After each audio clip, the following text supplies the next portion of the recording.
JK Labajo, blinak ng sariling ama?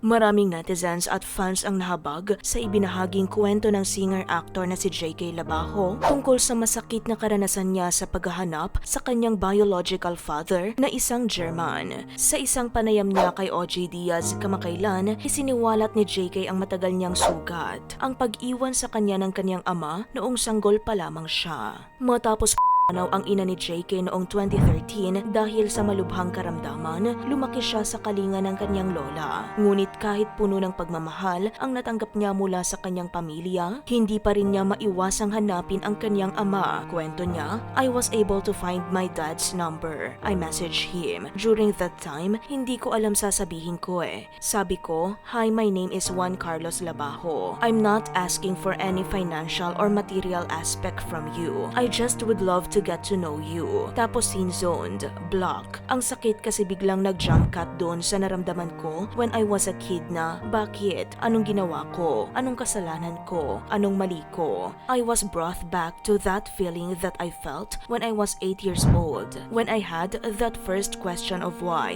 Umiyak ako noon, sobrang hagulhol.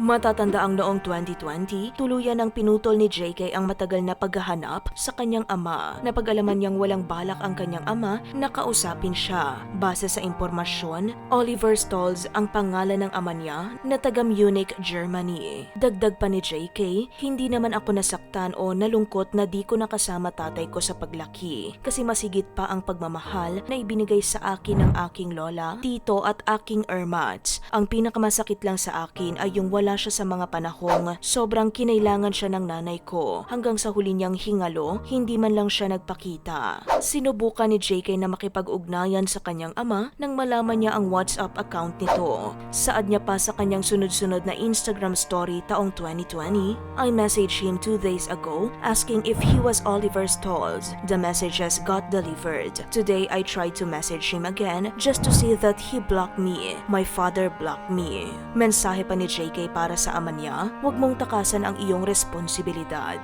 Sa huli, tuluyan ang tinanggap ni JK ang sitwasyon at sinukuan ang paghahanap sa kanyang ama. This concludes the end of my search. His bio says, "Life is beautiful. I guess he has a family now and he definitely doesn't want me to be part of it." Saad ni JK. Ikaw, ano ang masasabi mo sa sitwasyong hinarap ni JK Labajo? Ano ang gagawin mo kung ikaw ang nasa katayuan niya?